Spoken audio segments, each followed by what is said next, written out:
Hey everyone, it's Deb with iClimb and the Parkinson Foundation, and today we're going to cover basically some things from head to foot.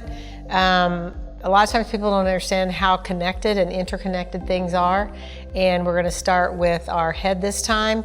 And most of you have an issue with internal rotation, in other words, the shoulders being rounded forward, which is pulling the head forward and brings a lot of weakness in the upper mid-back muscles and the muscles that support the head neck.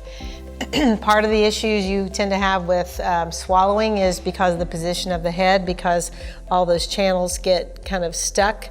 So one of the things we're going to do is open those up. So the first thing we're going to do is to roll the shoulders back. Now in this, you may feel like you need to clear your throat or something like that. That's common because a lot of lymphatic stuff is going to drain as you open those channels. So that's nothing to be concerned about. That's a good thing. In other words, you're moving things. So we're going to pull the shoulders back. In other words, you want to always start in neutral as best you can. And some of you may feel a stretch across here. And we're going to drop the chin. And we're going to hold those shoulders back. Now you may feel it on one side versus the other.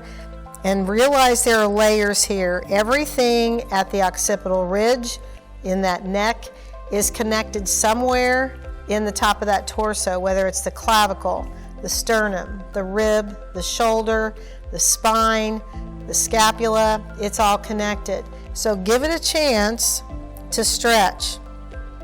And a lot of times I tell people, they'll say, well, how long do I hold it? You know how much tightness you've got. Hold it until the tightness diminishes. And then we're going to move forward, we're going to move forward with regard to the exercise. And then we're going to tilt back. So now you're contracting or moving the muscles on the cervical paraspinals, the muscles that support your cervical spine and your head. Extremely important, but very weak for most all of you. So you're going to tilt that. Now you may feel some stretches here. That's perfectly fine. And then you're going to drop it. And then you're going to hold that. Again, the shoulders are back. And then you're going to tilt the head up. And you may feel some tightness at occipital ridge. And again, that's just because you've got some tightness and some imbalances that don't belong there. And then you're going to drop. And you need to move slowly. Don't go quickly. And we're just working on rebalancing those muscles right now. Honestly, for some of you, spending 10 minutes doing head, neck, and getting things loose is probably a good idea, especially if you're driving. You want to be able to make sure you're being able to turn that head. This will give you increased range of motion. And you're going to tilt back. Let those muscles learn to contract. Open up things here. And again, you may get some drainage, and that's perfectly fine. And then you're going to drop. Again, range of motion. Keeping the shoulders back.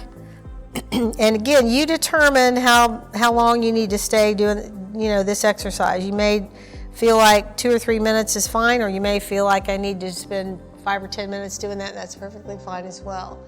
Again, you want to notice the tightness diminishing, because there's lots of things underneath that are happening that are going to be affected by this as well. In fact, I feel like I need to clear my throat too, which is perfectly fine. Some things draining, especially this time of year, because we're in the fall right now. And we're going to drop one more time. And we're going to tilt it back. And then we're going to neutral. And if you can get to the point where you feel no tightness, that's amazing, that's awesome. A lot of those muscles are connected at the shoulders. So when you have shoulder issues, pay attention to what's going on in the head neck. If you've got a tilt in the head, like last night one of my clients came in, she said her shoulders were bothering you, and the first thing I told her, I said, it's more your head that's affecting your shoulders. Lots of tightness would be over here, things that are pulling over in this direction. So understand that if there's something going on in your shoulders, there's almost always something going on in the head, neck, and vice versa. So what we're going to do here is we're going to pull the shoulders back, all right? And we're going to open those arms out to the side. And we're going to do back shoulder rolls with our arms open. The reason I want you to do with the arms open and palms forward is because most of you have internal rotation. When you stand up, your arms don't hang straight. This will allow that unwinding process to take place and open all of that up because it's all connected. Lots of things going on here, circulatory, neurological, and lymphatic. Again, opening all that up. If you have any tingling or anything that happens in your fingers, especially at night, it's usually because this is compressed and compromised. So we're going to open that up. And we're going to do back shoulder rolls with our arms extended. So what you're going to end up doing is tilting that rib cage. And if you'll notice, my rib cage tilts as I do the back shoulder rolls. And we're going to go back. Keep that head up. And back. Your body's most functional angles are 90 degrees, and technically there should be a 90-degree angle from the bottom of the chin to the torso as well. Shoulders back. Hold that down, get those muscles used to holding the scapula back and down. As we always say, put your shoulder blades in your back pockets, unwinding. Good idea to open those fingers as well, because a lot of you will have a lot of pull here because your hands want to be in this position all the time. So opening all that up, that'll make a difference in your grip as well. So shoulders back, opening that up. And again, you want to pay attention. Do you feel like one shoulder's being more dominant? Timing, it should be the same, and you should do that until you feel like there's some balance there. The tightness on the anterior side is gone, and things are working better together, right and left. So after you do that, we're going to go to the hips. This is the basis of your core. Your core is occipital ridge to your tailbone, but your hips are your drivers, especially for your movement with the legs and all that. You also have to understand that range of motion is imperative to your movement. So one of the things we always want to gain first is range of motion. So we're going to do a few pelvic tilts, which is basic to so much, and I start with pelvic tilts a lot. So in anterior tilt or belly button forward, I'm arching your back where that curve belongs, okay? Most of you have flattened that curve because of your posterior tilt and your forward posture. You want to get that back. Now, you may feel a tightness. That's a good thing. In other words, those muscles are contracting to stabilize and support your lumbar spine and your sacrum. Then you're going to use your low abdominals. This is going to be easy for most of you because this is where you usually want to stay. And again, range of motion. So when you're here, hold that again. Get those muscles used to working as a unit to stabilize and support you. Again, you're going to do that until you feel like you've gained some range of motion and you don't have any tight spots anymore. So after you do that, we're going to do a little bit of a weight shift right to left, because in gait, you've got shifting right to left. And again, you may or may not notice it might be easier to go to one side than the other. And again, your goal is to get to the point where there's balance. In other words, it's not any more difficult on the right or the left. And then we're going to do a little bit of scooting. In other words, in gait, the hips have to go forward to back. Teach yourself to do that in sitting. Our torso is still. In other words, we're not doing this, we're not leaning. Torso is still. That should be kind of like a wind chime. That torso stays still as the hips are moving. I suggest you put your hands on your hips or on your legs, because what that allows you to do is see where your movement is. In other words, it's like cross-country skiing. That knee and that hip goes forward, and if you'll notice, I'm not taking my shoulders with it. I'm keeping my shoulders still, and I'm scooting forward to back. And again, you may feel some tightness there. Pay close attention to where your knees are. So in other words, when you scoot that hip forward, make sure that knee doesn't collapse to midline or go laterally. You want it to stay forward, because in gait, that's where your tracking belongs. So you're going to slide forward and back. And again, get to the point to where you feel like there's no tightness on either side, and you've increased your range of motion, because some of you will really struggle, especially going backwards. This also will help you get up out of a chair, which is something that some of you struggle with, because again, you're working those hips, because that's the forward momentum that you've got to have. But if your hips are locked up, that's a difficult thing to do. So again, the torso is still, the foot, the knee, and the hip are in alignment, and we're just alternately moving the hips front to back. Now, there's a muscle that goes from the rib to the hip. Now we're going to lengthen that. That's called the quadratus lumborum. It's really important for stability, but it's also a big one in gait. If it's locked up, it shortens your gait automatically. So what we're going to do is we're going to scoot over, and what I'm going to have you do is if I'm scooting to the right, I'm going to put my left hand on the chair because I want my right cheek off of the chair, all right? All I'm going to do is drop that hip off of the chair. Now, you may feel this, may or may not feel this. If that's tight in there and around that hip, you will feel it. You're just going to hold that. And realize we've got a lot of things going on here. You've got paraspinals, you've got QL, you've got lat, you've got glute medius. So there's a lot of things that might be stretching, and some of you may, if you've got hip rotation, may even feel it on the front of the hip. Again, that's perfectly fine. You're going to hang out there. And what I suggest here, you're going to keep this upright, all right? In other words, you're not going to lean. You're going to just hold yourself with that other hand. Pull that opposite shoulder, in this case the right one, back. And you're going to wait until you're going to hang out there until you feel that stretch release, all right? And we're going to do the other side. So we're going to slide over, but again, stay there as long as you need to. I'm giving you a sequence or a pattern of things that's going to cover the entire body here.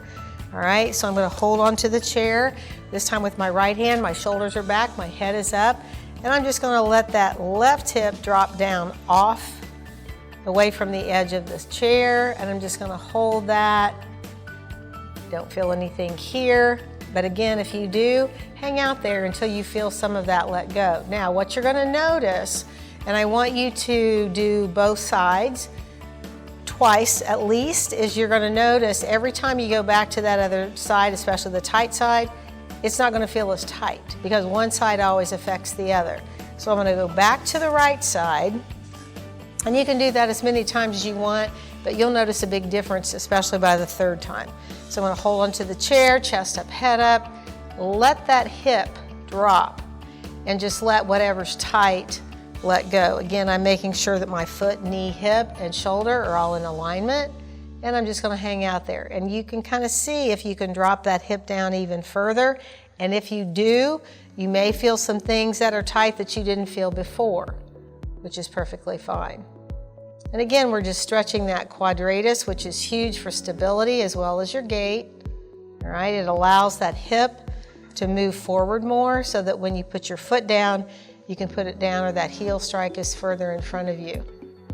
And again, we're going to do this at least twice on each side, all right? So after you do that, we're going to move down to those feet. I can't overemphasize the importance of making sure those feet are loose, so we're going to do some foot circles, and just for time purposes, I'm going to do them both at the same time today. In this position, I always like for you to anchor your feet or your heels onto the floor. And the reason I want you to do that is because it minimizes the involvement of the lower leg, because a lot of you, when you do foot circles, that lower leg gets involved. If you anchor that heel, that's going to minimize that. Now, this position alone for a lot of you is going to be a challenge. That's perfectly fine. Start there. You take what the body can give and you work from there. And don't forget, we challenge, we don't force. I want the feet back, not just the toes, but the feet. Open them as best you can. And a lot of you are going to feel a pull at Achilles and soleus and calf. Again, perfectly fine. That's helping the foot ankle mobility. If your hamstrings are tight, I want you to do quad contractions. In other words, contract, release, squeeze, in other words, top of the thighs, and release. And as you do that, because you're tightening the front, the back side of the hamstring is going to let go. Do that until you give yourself some relief and that you can possibly straighten out those legs. But the goal is to be able to straighten out the legs in this position. Excuse me. So now what we're going to do is we're going to go ahead and we're going to circle, and I'm going to go clockwise first, clockwise to me. And if you notice, I'm going slow. And as I go, I'm literally brushing the floor, which is going to be a challenge for you. And please do this without shoes. It'll limit you. If you're in your bare feet or in your socks, you're going to get a lot more out of it. But again, you're going to circle, and I'm brushing the floor here with my toes open, and I circle the other direction. Notice where your restrictions are. So for a lot of you that are pronators, coming in is going to be a huge challenge. In other words, if your ankles collapse at midline, these muscles here get really tight, so it's hard for you to contract the muscles on the inside. Really work on that. That'll make a huge difference. So we're going to go all the way around, and I do these every day, 25 to 35 each direction, just because, number one, I know how much difference it makes, and that foot ankle mobility is one of the most important characteristics of the foot. Then we're going to do the other direction, and again we're going to go slow, and I'm going to try and sweep the floor. Stop there if you need to. If you feel a tight spot, especially on the top of that ankle or foot, just hang out there. And you probably, most of you will have one foot that's tighter than the other. You've got 5 layers and 33 bones in that foot, a lot of muscles that go this direction. Then you've got like a band, a muscle that goes across here. Sometimes for some of you, you're going to feel that across there. And again, you want to keep those toes nice and open. But again, we're going to go both directions. And I would suggest take your time on this. Don't get in a hurry. You're better off to do 12 or 15 slowly, full range of motion, than you are to do 25 or 30 and just go get limited range and not really get anything out of it. The other thing to remember is this, and if you kind of are aware or try to become aware and pay attention, you'll notice that the muscles that you feel are not just in your feet but in your lower legs, because the muscles in the lower legs are what's controlling and moving those feet. So for a lot of you, you're going to feel that in the lower leg, and that's perfectly fine. And what I want you to also understand is any of you that have issues with edema, any swelling, things like that, circulation issues, that's going to really get that to move. Those of you that have neuropathy issues, it's certainly not going to hurt. It may help, because now that you've got things moving, you're moving not just the musculoskeletal, but the lymphatic, circulatory, and neurological as well. And the more that you wiggle those toes and move all that, nerve endings to your brain are right on the edge of those toes. So get those moving as well. And pay attention to your posture when you're doing that as well. You want to sit up nice and straight. And again, your legs are as straight as you can, and you're just moving around. Now, one of the things that I always talk about is what I call tracking. In other words, do all the wheels move in the same direction, in the same path? In other words, the foot, the ankle, the knee, and the hip. So for a lot of you, you've got feet that want to do this, knees that want to do this, hips that want to rotate, and it's no wonder you hurt, because your body's fighting itself. That's also why you get exhausted, because you got all this wasted energy, things going in multiple directions. So this one is going to help the tracking. In other words, the hip, the knee, and the foot and ankle all move in the same direction. So what you're going to do is you're going to separate those feet a little bit, and you're going to dorsiflex. Now, this part is really important because it really intensifies what you're getting in the hip.